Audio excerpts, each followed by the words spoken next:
Hola, ¿qué tal? Bienvenidos a Una Mirada, el programa de la Universidad Nacional y el CINAR S.A. Soy Maribel Quiroz Jara y hoy vamos a hablar sobre regionalización. Regionalización como motor para el desarrollo del país, porque las regiones son muy importantes. Costa Rica es un país pequeño, sin embargo, prácticamente todo gira en torno al Valle Central. Pero tenemos varias regiones en el país que son trascendentales para el desarrollo nacional y por ende, pues, invertir en su desarrollo, promover actividades que permitan que estas regiones salgan adelante es fundamental para garantizar pues un desarrollo horizontal, de manera que todas las personas se vean beneficiadas y no solo quienes viven en la parte central del país. Para hablar de este tema, en este primer bloque nos acompaña Margarita Fernández Garita, quien es la gerente de unidad ejecutora de FIDEIMAS, del IMAS. Bienvenida a Una Mirada, Margarita, un gusto contar con su presencia. Muchas gracias, Maribel. En realidad es un tema bastante importante que vamos a conversar, y para que todas las personas que nos vean en este maravilloso programa conozcan un poco del quehacer institucional en el tema de regionalización. Sí, es un tema, como yo decía en la introducción, muy importante y del que en realidad hablamos poco, digamos, en términos generales, ¿verdad? Cuando se habla de temas de agenda nacional. Costa Rica tiene 6 regiones: región central, región Brunca, región Huétar Atlántico, región Huétar Norte, región Pacífico Central, región Chorotega. En estas regiones pues se distribuye toda la totalidad de la población. Sin embargo, pues es de todos y todas sabido que la mayoría de la actividad del país se desarrolla en el Valle Central.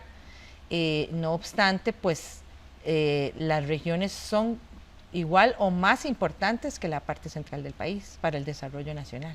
Sí, me parece bien. Sin embargo, hay indicadores que nos dicen que en la región central hay bastante condición socioeconómica bastante desfavorable en nuestra población. Sin embargo, las regiones como Brunca, Chorotega, el mismo la Huétar Norte, son regiones ricas en producción nacional, que eso contribuye mucho al desarrollo económico del país, y me parece importante pues hablar en realidad de todas. Todas tienen sus particularidades y características que hacen rico este país. Esta tendencia a la centralización de actividades en el país ¿ha sido a lo largo de toda la historia o es de la historia reciente? En realidad, la centralización de las actividades productivas, uno podría pensar, bueno, cuando hay un grupo de personas o los mismos agricultores que quieren producir, uno siempre piensa en las regiones rurales, pero sin embargo hay bastante riqueza en la parte urbana, digamos, que podría el país sacarle provecho, y principalmente, como ponemos ejemplo, a Costa, que es en la región central, ¿verdad? Aunque uno dice región central, pero incluye Turrialba de Cartago, incluye sí, las zonas de Alajuela, que no necesariamente la Huétar Norte. Entonces yo pienso que cualquiera de las regiones es importante y la contribución es bastante buena para el país. ¿Cuál es el criterio para definir una región?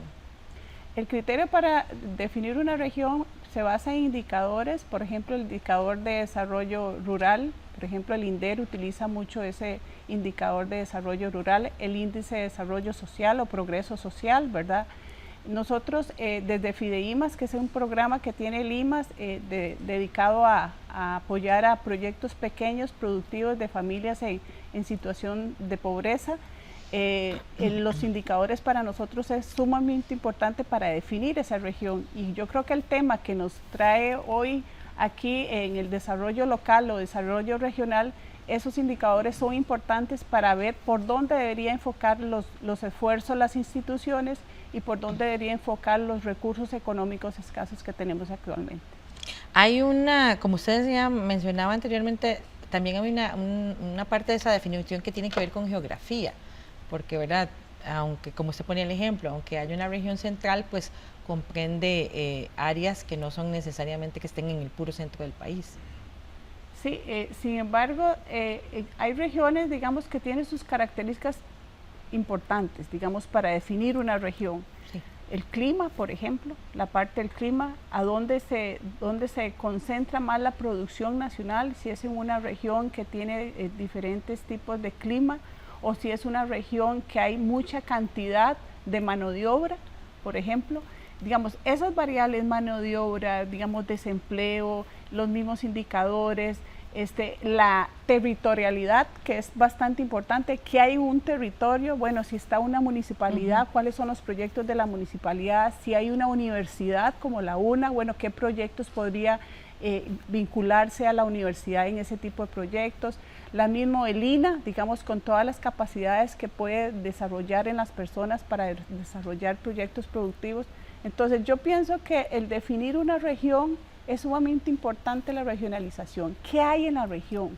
¿De qué echamos mano? Inclusive hasta los bancos para el financiamiento de esos proyectos productivos. Bueno, ¿qué banco le apuesta a la producción nacional en una determinada región?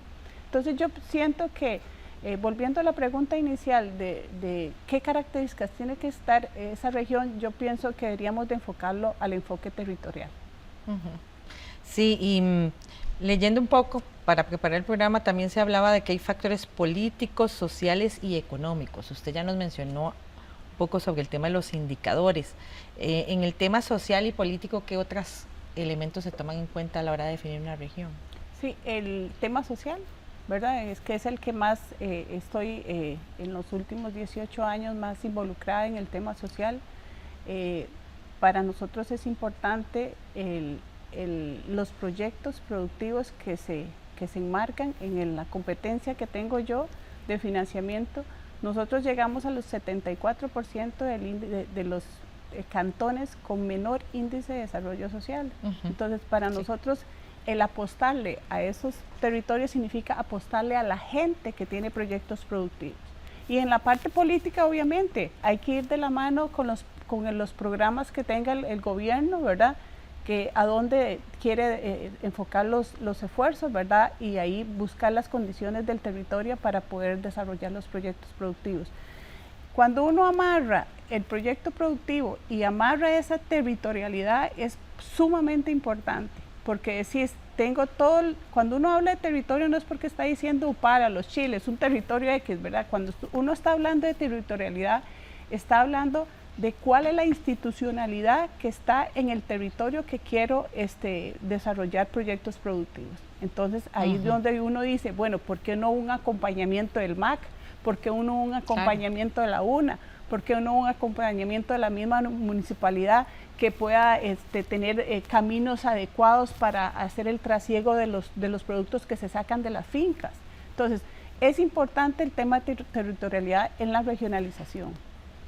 Ahora, sobre todo tal vez en las últimas 2 campañas políticas, por lo menos yo lo he escuchado, tal vez la discusión viene de antes, los representantes de las diferentes regiones se quejan de que precisamente el fuerte, digamos, del desarrollo nacional o la actividad, digamos, se da en la región central.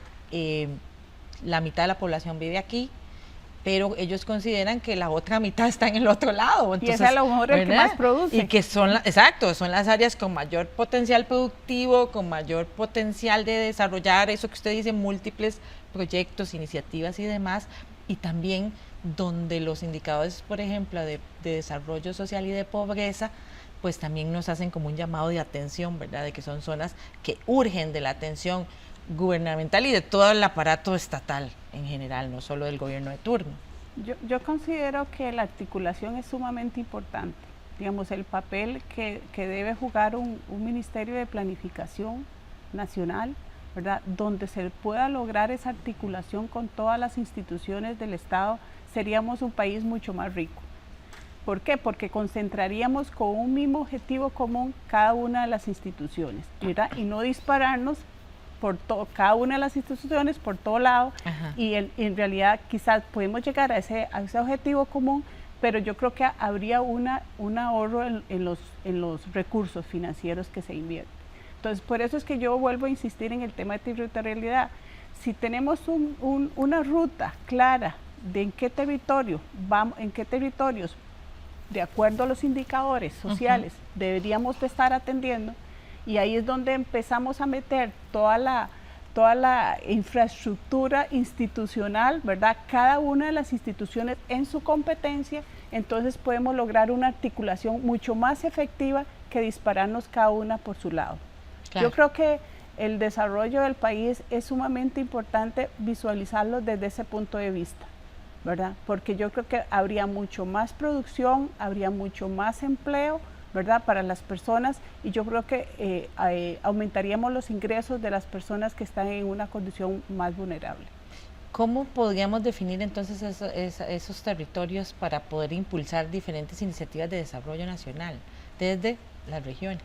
Buscando esos indicadores, o sea, haciendo uso de esos indicadores. Por ejemplo, el INEC tiene información sumamente... Sí, estamos en el proceso ¿verdad? De la fase de proceso de los datos del último censo. Sí, pero ya tenemos censos del año pasado. Sí. Digamos, en una planificación usted utiliza los recursos de los últimos 5 años. Usted puede tener un mapa y decir, por aquí debe ir la función de las instituciones. Entonces, si en esos 5 años se dice, bueno, que el territorio, por ejemplo, a mí yo siempre cuando, ¿verdad?, trato de invertir los recursos adecuadamente del Estado en el tema de los créditos, uno dice, bueno, si los mismos indicadores nos dicen que es Sarapiquí, o que es Upala, o que es, pongámosle una región central, Acosta, o alguna o mismo Turrialba, o el mismo Liberia, que dicen que los indicadores son bajos en la parte social,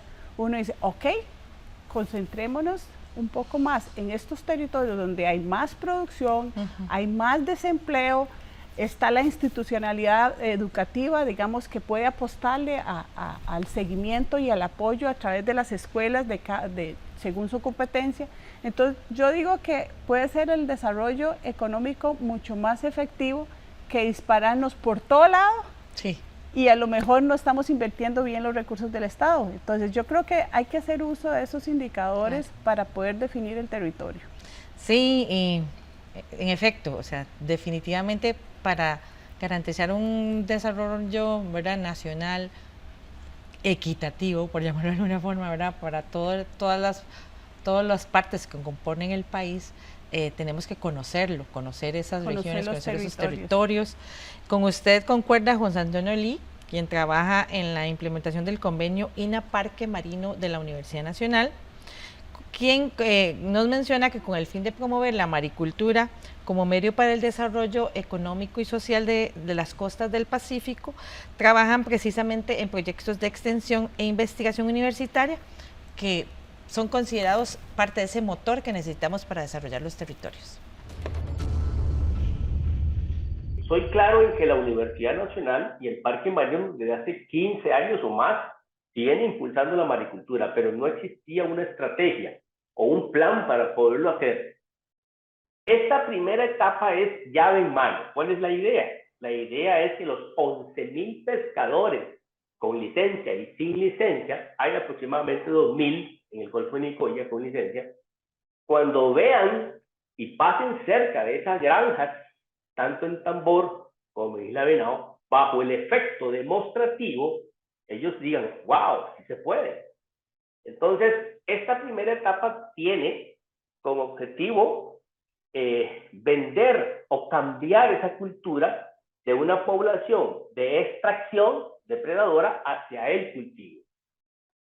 Viene una segunda etapa. Ha sido exitoso, ustedes han visto en diferentes medios de comunicación, las granjas con los restaurantes. Esta segunda etapa, el modelo de abordaje cambia totalmente. Recuerden, primera etapa era llave en mano.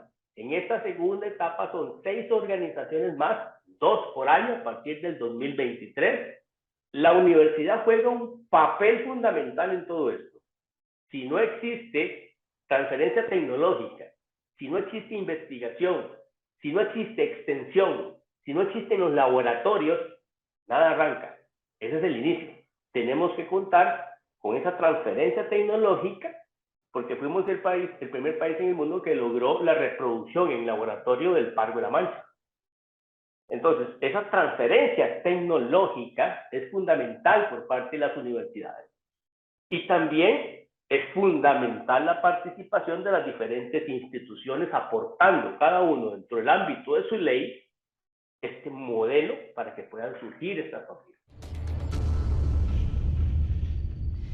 En efecto, parece que la clave es conocer, como usted decía, o sea, hay que conocer cada rincón del país, ¿verdad? Exacto. Cada rincón del país para saber exactamente qué es lo que necesitamos en X, Y o Z territorio. Los datos son fundamentales, como usted mencionaba, ya tenemos muchos datos relacionados con el país en general y ahora pues tenemos el Censo Nacional 2022 que está en proceso. Esto tiene que dar, como usted me explicó, tiene que darnos una radiografía de las diferentes partes del país para poder identificar exactamente dónde necesitamos qué. ¿Es así? ¿Dónde deberíamos de invertir eficientemente los recursos del Estado? O sea, si no tenemos indicadores de pobreza, tenemos indicadores de desarrollo económico, tenemos información, las universidades han hecho estudios de cuáles son los productos que se deberían producir en tales regiones. Entonces, yo creo que hay bastante información como para definir ese territorio donde queremos trabajar, ¿verdad? Entonces, dentro de una planificación de más de largo plazo, uno podría decir que podíamos hasta tener indicadores de impacto, cómo es que esos recursos eficientemente en tales actividades, con tales poblaciones, inclusive hacer uso de la empresa privada. Claro. O sea, es todo, o sea, somos un conjunto, digamos, de partes que deberíamos de aprovechar con todos estos indicadores y conociendo las regiones para poder hacer una mejor producción nacional. Importante detallar es una idea que usted ha repetido varias veces y quiero ahora desarrollarla. No podemos pretender que haya de todo en todas partes, porque eso no es estratégico. No, efectivamente, cuando uno tiene toda esta información, o sea, yo me lo imagino, digamos, si yo tuviera que planificar, digamos, los recursos que quiero invertir de Fideimas, que son recursos del IMAS para proyectos productivos, y yo tuviera que planificar en los próximos 3 años, yo hago uso de esos indicadores y digo, ok, es cierto, hay una demanda que me va a pedir recursos para invertir en tales actividades productivas, pero yo quiero causar impacto en tales regiones porque me lo dice esos indicadores. Entonces yo concentro y defino esos territorios y entonces llamo a las municipalidades, llamo a las universidades, llamo a toda la institucionalidad, al INA, ¿verdad? Al mismo MEIC, al mismo Ministerio de Agricultura, y digo, ok, trabajemos en un programa conjunto, articulado,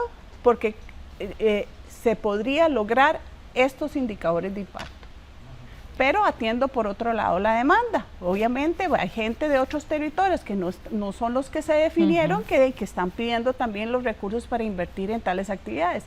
Pero yo quiero dar resultados de impacto en esos territorios. Entonces yo siento que uno debería, digamos, como institución planificar de esa manera, claro. Echar mano de esos indicadores, definir el territorio y hacer un plan de trabajo, ¿verdad? Articulado en cada una de las instituciones en su competencia. Y después de ahí la demanda, ¿verdad? Pero yo siento que si uno pudiera lograr, digamos, un proyecto articulado con todas las instituciones del Estado,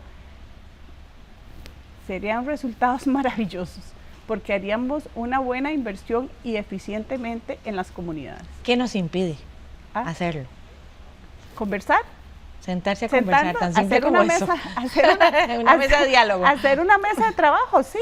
Hacer una mesa de trabajo en los territorios, como la estrategia de escuchar de a los territorios. Sí, en los territorios, sentarnos cada una de las partes, ok, a usted le corresponde porque esta es su competencia, a usted le corresponde porque esta es su otra competencia, y yo creo que conjuntar un plan de trabajo en los próximos 3 años, digamos, veando los resultados al final del periodo de esta administración, cuáles fueron los resultados positivos, pero nos enfocamos en un territorio desde un enfoque territorial, ¿verdad? Teniendo en cuenta que, como decía mi abuelita, no existe la pomada canaria para todo el mundo. O sea, lo que me sirvió en el territorio A no necesariamente me va a servir en el Z.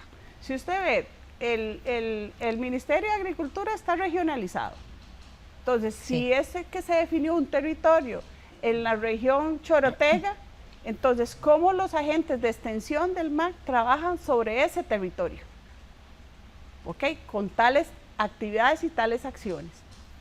si se definió en ese territorio porque había falencias o falta de capacidades, habilidades para una producción X de un producto o se piensa implementar, digamos, algún centro de acopio, esas capacidades, ¿quién las puede dar? El INAH. Entonces, es decir, necesitamos en estas líneas de capacitación o de preparación hacia esas personas que van a trabajar sobre este centro de acopio, poniendo el ejemplo. Y así sucesivamente, o sea, si vamos juntando esfuerzos de todas las instituciones en un territorio, yo pienso que sería maravilloso. Yo tengo la ilusión de tener, digamos, esa articulación más definida, más en un plan de trabajo con las instituciones.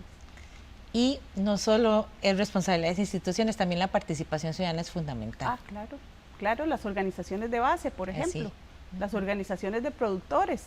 Por eso le hablaba yo un poquito de la empresa privada, ¿verdad? Claro, porque también quien recoge todo ese producto y lo vende, por ejemplo, lo exporta, probablemente sea una empresa privada que recoja toda la producción nacional.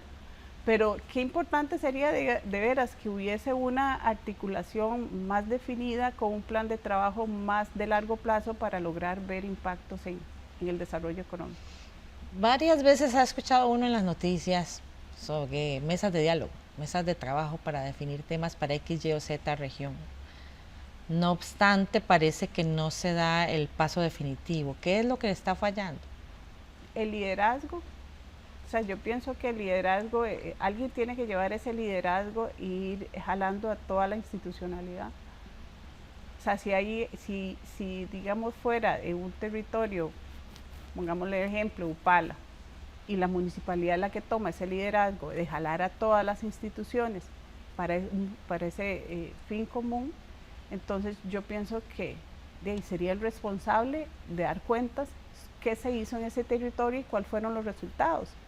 Pero si todo el mundo se hace el plan de trabajo, pero no hay alguien que lleve el check, ¿verdad? Usted hizo esto, usted hizo, mira, tráigame los resultados, entonces habría rendición de cuentas de cada una de las instituciones. Pero digamos en el tema, digamos, más puntual, en el trabajo que yo hago en Fideimas, es esa definición de territorios y después ir a tocar las puertas a las instituciones, ¿verdad? Ok, usted me apoya con estos proyectos para asistencia técnica, ok, usted me apoya para comprar la producción para que sirva para en los hospitales, ¿verdad? Las compras por PAI, ¿verdad? Con el CNP, usted me ayuda, entonces, ¿verdad? Pero no se trata de algo pequeñito, se trata de algo más país. Sí, y muy importante, ahora que usted mencionó a Fideimas, también tener en cuenta que no todo tiene que resolverse a través de la institucionalidad, como que un proyecto formal de cada institución, sino que también promover, ¿verdad?, iniciativas económicas a través de créditos, también favorece que las fuerzas vivas o la gente se organice también para sacar adelante a sus regiones. Sí, Fideimas ha sido un referente a nivel de las regiones. ¿Qué es Fideimas? Cuéntenos un poco. Les vamos a contar qué es Fideimas. Bueno, Fideimas es como dice el nombre, es un fideicomiso de Limas que tiene con el Banco Costa Rica, y hace muchos años el Limas creó el programa de microempresa y utiliza un brazo financiero que es un fideicomiso destinado principalmente a un fondo de garantías, y pues nuestra población por sus características socioeconómicas no tiene garantías con qué ofrecerle a los bancos.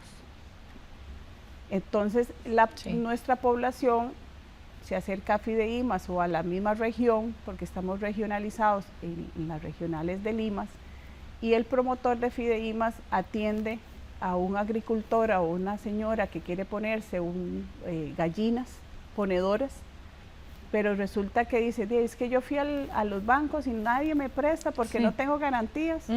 Yo escuché de Fideimas que nos pueden ayudar con la garantía, entonces nosotros le hacemos un perfilamiento del proyecto de gallinas y vemos que hay viabilidad, la señora recibió capacitación, ahí donde si la institucionalidad, jalamos a Lina porque la preparó para, qué sé yo, alguna de las habilidades que había que reforzar en ella, y resulta que la señora sí, efectivamente, deberíamos de apostarle esos 2 millones de colones para que compre más gallinas y tenga más huevos que vender. Entonces, la referimos a una de las instituciones financieras, principalmente el Banco Nacional y el Banco Popular están con nosotros trabajando los créditos y ellos le estudian el proyecto, hacen la visita y la señora se va con sus recursos, su capital de trabajo para comprar más gallinas. Pero es importante saber que aunque fueron 2 millones de colones que yo le di a esa señora para que tuviera más gallinas y que esa señora pudiera ya ser proveedora del CNP porque es la que le compra el huevo, imagínense la cadena. Todo el encadenamiento. Todo el encadenamiento. Pero les voy a contar otro ejemplo. Nosotros también, no solo en la parte productiva, sino también en la parte de artesanía, les apoyamos a muchas mujeres. Entonces, una señora que produce mascaradas llegó a Limas por una necesidad social, por un beneficio de bienestar familiar, se le dieron las herramientas para que ella empezara a tener un emprendimiento y se descubrió que tenía habilidades para hacer esas artesanías y resulta que la señora le damos un capital semilla. Ella lo supo aprovechar, no reembolsable, lo invirtió en el negocio y ya después buscó a Fideimas para un crédito para crecer. Esa señora la vinculamos con las tiendas libres de Limas en el aeropuerto, los turistas conocen esas mascaradas, se enamoran y resulta que los ingresos quedan aumentamos las divisas aquí, pero resulta que también al comprarle en las tiendas libres de Limas, que también el Limas se financia los proyectos sociales de las tiendas libres, no vuelven otra vez los recursos que habíamos invertido en ella, en el capital semilla y en el crédito. Todo un encadenamiento. Todo es un encadenamiento. O sea, yo pienso que el éxito de Fideimas no solo se ha quedado en facilitar el crédito, sino facilitarle oportunidades de comercialización. Porque hoy por hoy, en el tiempo de pandemia, logramos con la Organización de las Naciones Unidas, ONU Mujeres, un apoyo para crear una plataforma de comercio electrónico. Entonces, hoy por hoy tenemos a Hecho por Mujeres. Sí, no sé yo lo he visto. Si han tenido oportunidad. Yo lo vi. ¿Verdad? Ahí encontrarán artesanías, ahí encontrarán productos de salud. O sea, ahí uno, y de veras, si todo funcionario público pensáramos en la contribución que hacemos cada día, con el mandato de ley que diga facilite créditos para mejorar las condiciones de vida de las personas, para mejorarle los ingresos. Pero ¿qué hago yo dándole un crédito? Yo tengo que capacitarla, Exacto. Yo tengo que mejorarle las condiciones, yo tengo que buscarle algunos mercados donde vender. Entonces yo siento que Fideimas ha sido un referente, digamos, en las comunidades, en los territorios y sobre todo en la UNA, que nos ha apoyado mucho con las asistencias técnicas personalizadas. En tiempos de pandemia buscamos a la UNA, le dijimos, queremos que usted vaya al territorio, queremos que usted vaya a donde la señora de las gallinas y le dé toda la asesoría que ella está ocupando, ya sea en temas administrativos, en temas de mercadeo, donde tenga las necesidades. Entonces se le aplica la UNA le aplica un diagnóstico, le hace un plan de acción y le da seguimiento al plan de acción. Sí. Mira, hay cosas tan sencillas como, por ejemplo, yo siempre cuento el cuento del rótulo. Una señora tiene una pulpería, se le va a visitar la UNA y resulta que la pulpería y nadie la veía. Dije, pero qué raro. Porque no tenía rótulo. No tenía rótulo. Entonces nadie sabía que había una pulpería. Entonces, cosas así tan sencillas, ¿verdad? Como por ejemplo ayudarle a llevar el cuadernito de las cuentas, cuánto gana, cuánto vende, a qué precios vende, cómo maximiza los recursos de capital de trabajo. Entonces vieras que también esa parte ha sido muy importante por parte de las universidades, porque no solo a la UNA, tenemos a todas las universidades. ¿Cómo consigue la gente más información acerca de Fideimas? ¿Dónde puede escribir? ¿Dónde puede llamar? Sí, nosotros tenemos una página web que se llama fideimas.cr. Ahí puede encontrar toda la información. Sin embargo, nosotros tenemos promotores socioempresariales que están destacados en las regiones y ahí pueden buscar la información en las oficinas de Limas. Muy bien, muchísimas gracias Margarita Fernández Garita de Fideimas por participar en este bloque de Una Mirada. Vamos a ir a una pausa, pero ya seguimos con este tema de regionalización y desarrollo. Quédese con nosotros.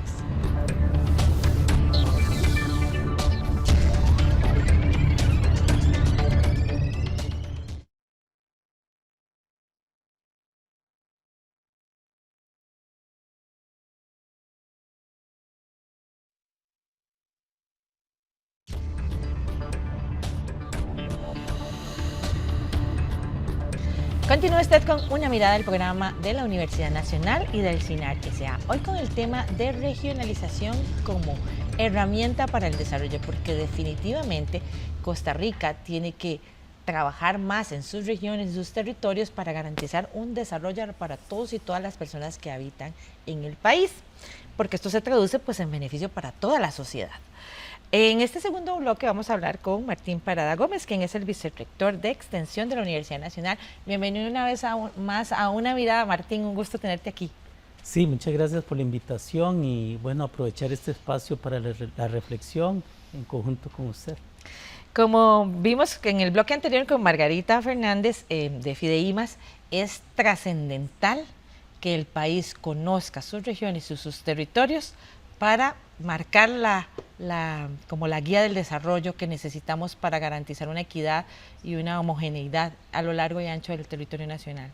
Claro, en esto hay que indicar que el CONAR, el Consejo Nacional de Rectores, efectivamente en el año 22, reconociendo la importancia de la regionalización que usted indica, declaró el año 2022 por las comunidades y los territorios, cosa que celebramos desde la extensión universitaria por las preocupaciones que usted indica. A mí me parece que desde el punto de vista de la regionalización, Costa Rica no debe tener dos Costa Ricas. La Costa Rica que la del centro y la de la periferia. Claro, la del centro y la que no es el centro, donde se concentra mucho la pobreza, mucha la desigualdad que usted indicaba, mucho el desempleo y la falta de oportunidades para las poblaciones diferentes y diversas que hay a lo largo y ancho del país. Entonces, la regionalización como tal hay que abordarla si Costa Rica quiere tener un desarrollo más democrático, porque no se vale tener concentrada el bienestar en el Valle Central, donde usted tiene conectividad, tiene transportación, tiene infraestructura, tiene telecomunicaciones, etcétera. Y aún así, las poblaciones del Valle Central se quejan de muchas problematizaciones adicionales. Sin embargo, esas son mucho más profundas en los territorios como la región Brunca, la región Chorotega y otras, el Pacífico Central mismo. Entonces, creo que sí, por supuesto que hay que analizar esto. Sí, porque aunque, ¿verdad? Se dice, como dicen, una cosa es ver el vaso medio vacío y otra el vaso medio lleno. Claro. Una cosa es que usted diga, sí, pero es que aquí en el centro vive la mitad de la población, sí, pero la otra mitad vive en el otro, el resto del territorio, y las condiciones de desarrollo no son equitativas. Sí, este desarrollo viene siendo muy desigual, es una condición estructural del país que hay que aceptar. Y entonces una fuente de la solución, una parte de la solución, desde nuestro punto de vista, es la educación.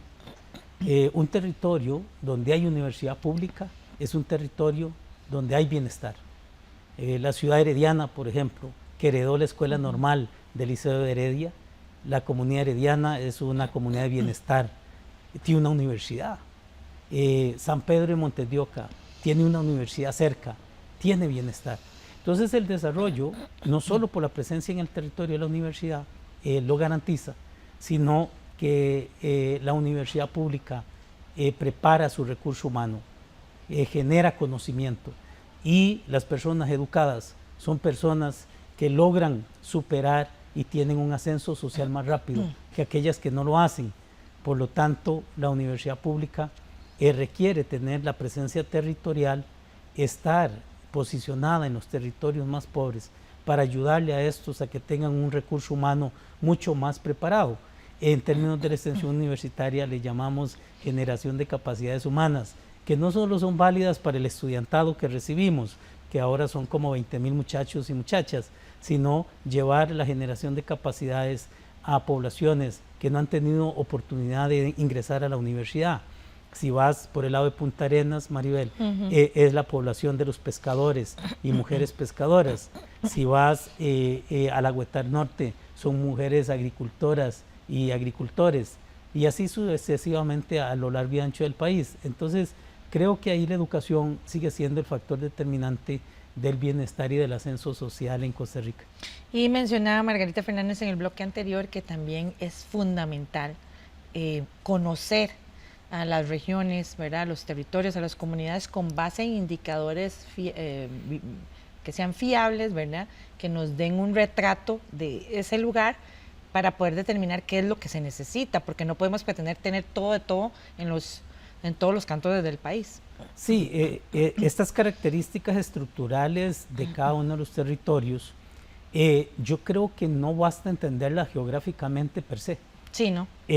Por lo que indicaba usted, en este sentido, tenemos, creo son 6 regiones, la Huetar Norte, la región Brunca, el Pacífico Central, entre otras. El INDER tiene 28, yo creo que me parece la tipificación que tiene, son más de 28 regiones.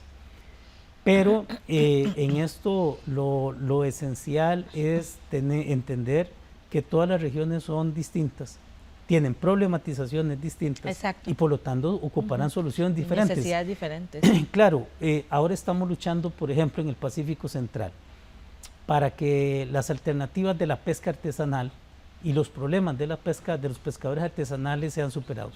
Bueno, la maricultura es una alternativa, pero a los pescadores y a las mujeres pescadoras hay que enseñarles y prepararles a que entonces se puede cultivar en el mar. Si vas a San Vito y a Zabalito, son territorios muy cercanos al territorio panameño. ¿Qué alternativas hay? Más de 200 kilómetros de distancia, un territorio distinto. Tenés actividades agropecuarias, tenés posibilidades de hacer turismo, cosa que tal vez no tenés en el caso de Punta Arenas o las islas del Golfo de Nicoya.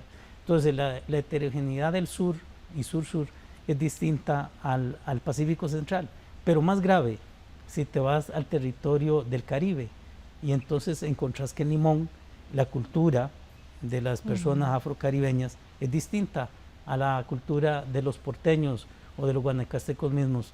Entonces, si no logramos entender esas diferencias, se nos complica encontrarle soluciones, más aún si la institucionalidad piensa en una misma receta que le pueda servir a todos. La pomada canaria. Claro, y a pesar de que tengamos un país de 51.100 kilómetros cuadrados y de 5 millones de costarricenses, si entendemos esas diferencias, creo que fácilmente el país le va a encontrar solución a la pobreza, al desempleo y, como usted lo indicaba muy bien, a la desigualdad. Sí, la diversidad de todo tipo, ¿verdad? En nuestra población es tan amplia como los microclimas que nos caracterizan. Y en eso, como usted mencionaba, el tema de contar con información fidedigna es importante para conocer, ¿verdad?, las diferentes regiones, territorios y comunidades y saber exactamente qué es lo que necesitamos en determinado lugar.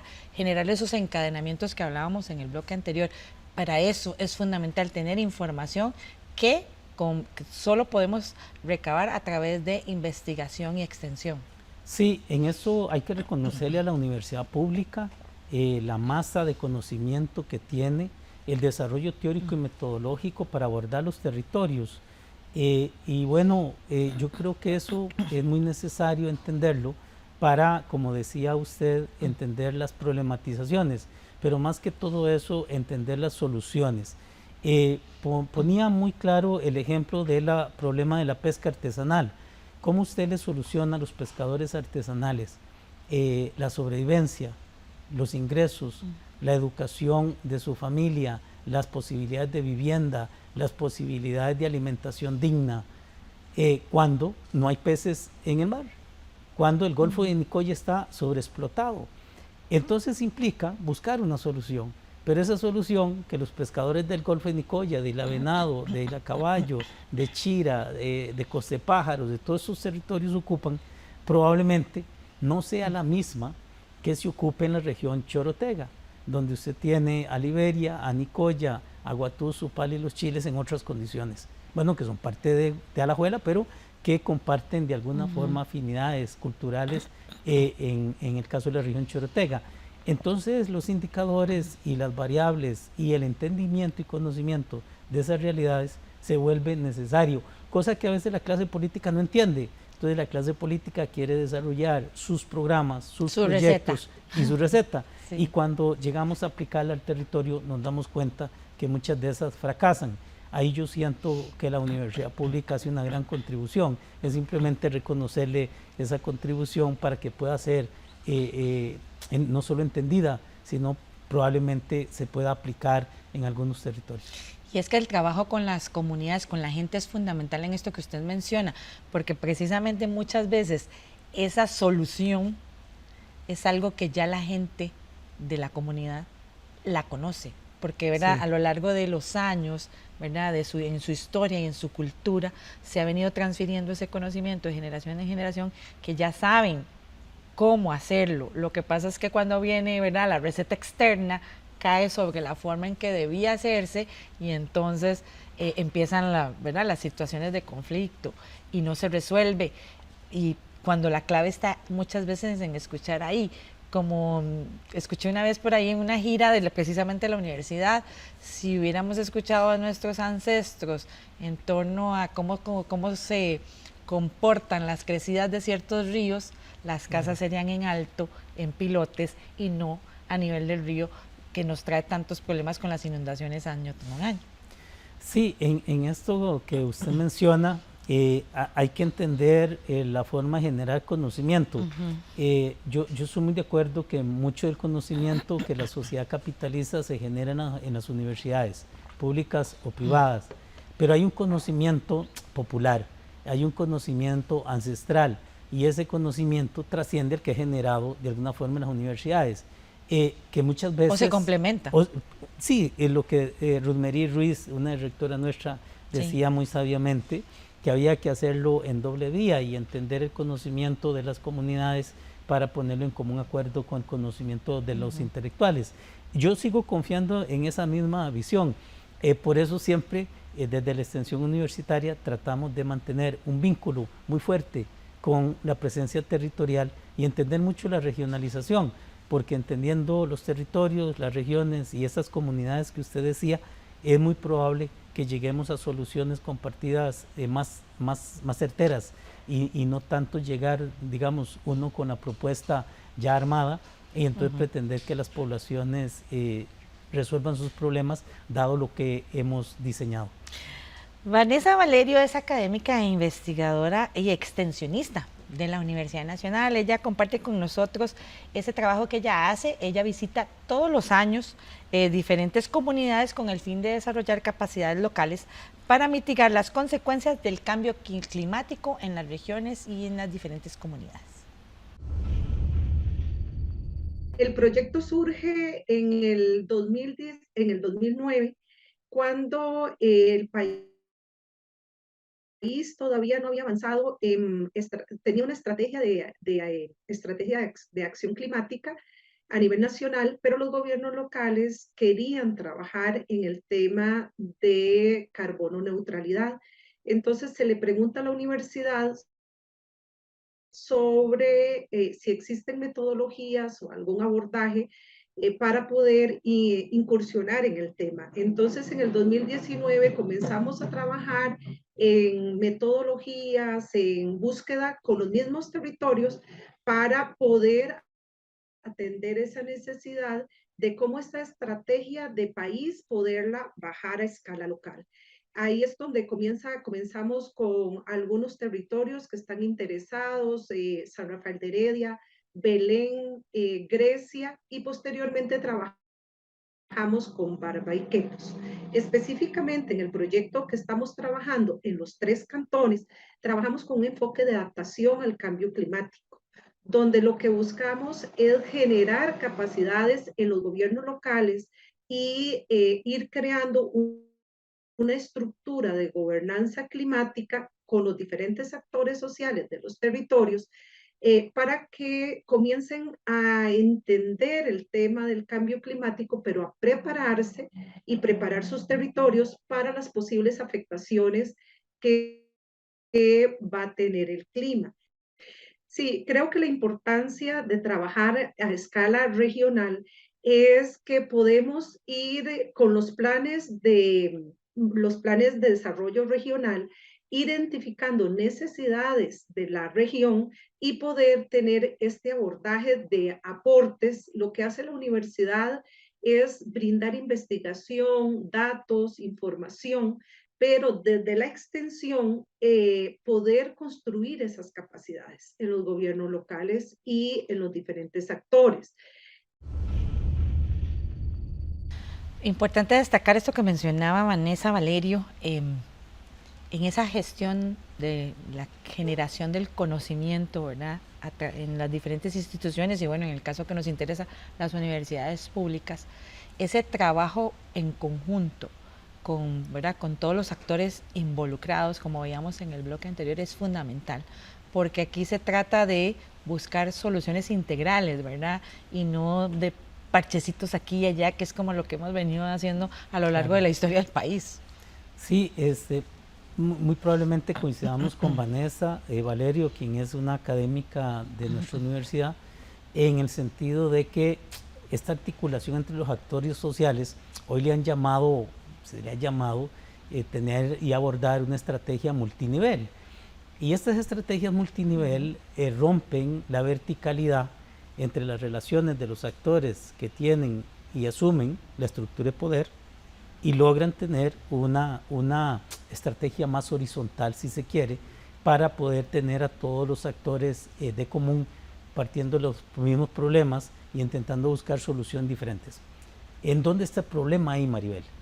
El problema está en que los actores tienen distintas disciplinas.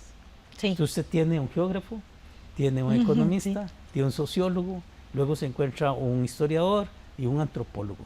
Y puede un psicólogo incluso, o psicóloga. Entonces cuando hace el abordaje del problema, el problema no tiene una sola causa, es multicausal probablemente. Esto que decía Vanessa, bueno, ¿qué vamos a hacer con el cambio climático?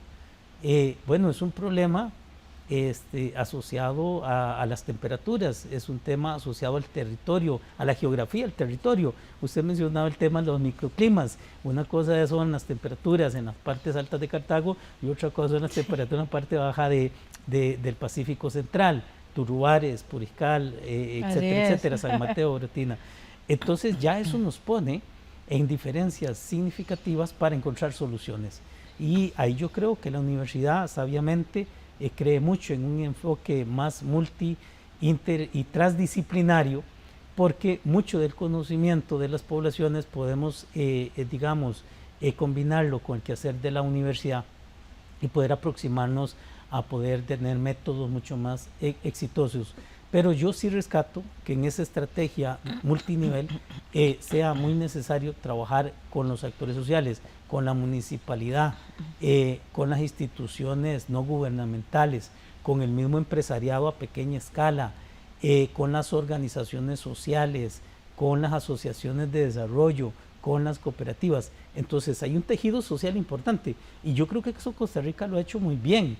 Hoy la institucionalidad de Costa Rica nos ha permitido superar el tema del COVID, de alguna forma mejor que otros países. Sí. Y si hubieran otras dificultades, yo estoy seguro que probablemente en el abordaje podría esa institucionalidad responder mejor, siempre y cuando funcione de esa manera articulada. Y qué importante es eso que usted mencionaba. Hay muchas formas de hacer esa articulación, pero en definitiva a través de proyectos de investigación y extensión es donde usted logra como recoger todo ese conocimiento, ¿verdad? Trabajarlo y ponerlo al servicio de la sociedad, de devolverlo a la sociedad a través de diferentes recomendaciones o planes de trabajo o formas de acción, ¿verdad? Para que claro, eso que se recoge se devuelva y dé un fruto que sea de provecho de la comunidad. Sí, en el caso, por ejemplo, de una relación que la universidad ha ido tejiendo desde años con el IMAS y el FIDEIMAS, pero así lo ha hecho con el INA, el MAC, el INDER, es que esos esfuerzos mancomunados se pueden dar siempre y cuando, digamos, haya una comprensión y una forma de trabajo conjunto. Y ahí la universidad misma ha podido ir avanzando, teniendo formas de trabajo muy novedosas. Y esto es así, usted tiene un problema o una necesidad social, económica, ambiental, incluso cultural o artística, y usted genera un proyecto. ¿Puede la universidad misma desarrollarlo por sí misma? Probablemente una parte. La otra parte tendrá que buscarla, tiene que buscar crédito, financiamiento para los productores, tendrá que buscar tecnología.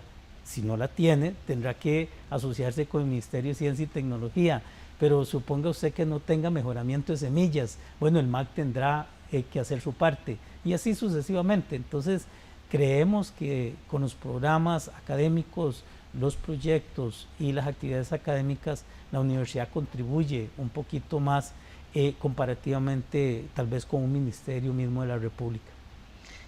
Un ejemplo claro de todo esto que usted menciona es la misma Universidad Nacional, que tiene cientos de proyectos de investigación y extensión al servicio de la comunidad. Sí, los proyectos de extensión en su conjunto superan los 700 proyectos, ¿sí? Donde hay intelectuales. Solo en la Universidad Nacional. Solo en la Universidad Nacional. Tiene académicos y académicas muy comprometidas en todos los campos, en el medio ambiente, en la parte económica, en la parte social, en la parte del desarrollo artístico y cultural. ¿Qué es lo que tiene de diferente esta Universidad Nacional? Es que tiene presencia territorial. No lo digo yo, lo reconoció, digo, con muy buena visión, doña Margarita Fernández, que le ha ayudado mucho al IMAS y al FIDEIMAS a ayudar en el territorio a generar proyectos socioproductivos, pero también hay presencia cultural. Entonces, ¿de dónde sale el desarrollo artístico? Bueno, la UNA lo tiene en el CIDEA. Entonces, el teatro, la danza, sí, el ballet, eso no se genera del todo en los territorios por sí mismos, pero la universidad, con esa presencia que tiene en los territorios, en la región Brunca, en la región Chorotega, en el sur-sur, en la sede Coto que usted conoce, creo que ahí tiene un potencial importante para poder ir avanzando en las necesidades de las comunidades. Y muy importante eso que usted menciona, hay presencia en todo el país. Hay presencia en todo el país. La UNA tiene sus sedes en Nicoya, en Liberia, en la región Brunca, pero la Universidad de Costa Rica tiene en Golfito. Nosotros sí no tenemos, pero bueno, podemos compartir recursos en Golfito. Bueno, no tenemos en Santa Cruz. Bueno, la Universidad de Costa Rica tiene sedes ahí. No tenemos sede en Opala, pero la UNED sí. Entonces, ahí me parece que la universidad pública está muy fortalecida y tiene una fuerte presencia en cada uno de los territorios más vulnerabilizados de Costa Rica. Y precisamente para fortalecer esa acción interinstitucional entre las universidades públicas es que se hizo la declaratoria del año de las regiones. Sí, esta declaratoria del año 2022 por los territorios y las comunidades, yo decía que la UNA tiene que celebrarlo mucho, porque siempre ha tenido alta presencia territorial.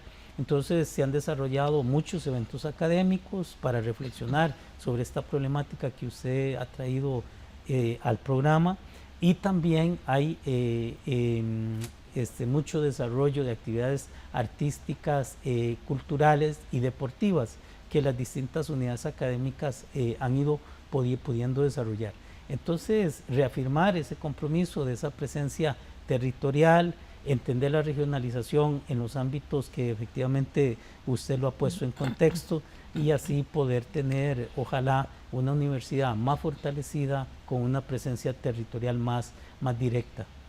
Y esto de una manera conjunta, entre las 5 universidades públicas. Entre las 5 universidades públicas, la Universidad de Costa Rica, que tiene otras fortalezas que tal vez la UNA no tenga o el TEC no las tenga, han podido ir tejiendo esfuerzos importantes en el campo tecnológico, en el campo de la cultura, en distintas áreas para ir apoyando y ir contribuyendo relativamente a la solución del desarrollo que tanto quieren las comunidades en los distintos territorios.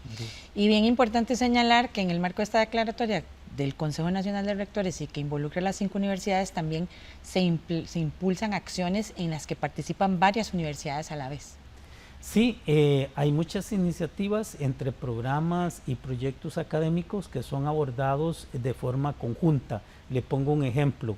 El año pasado, para ejecutarse este año, se destinaron cerca de 86 millones de colones solo en el territorio de la Huetar Norte para mejorar la calidad de la producción del cacao, pero ligado al desarrollo del turismo.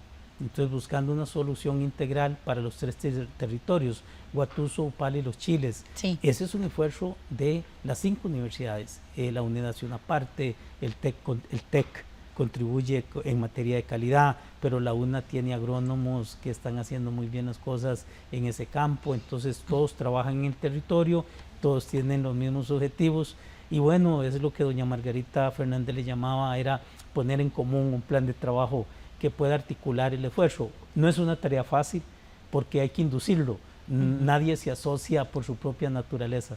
Y reiterar, como lo hicimos en el bloque anterior, para ya ir finalizando que en toda esta acción institucional es fundamental, sí, el diálogo, el trabajo conjunto, ¿verdad?, los planes conjuntos de trabajo y todo, pero sobre todo la participación de la gente, Martín.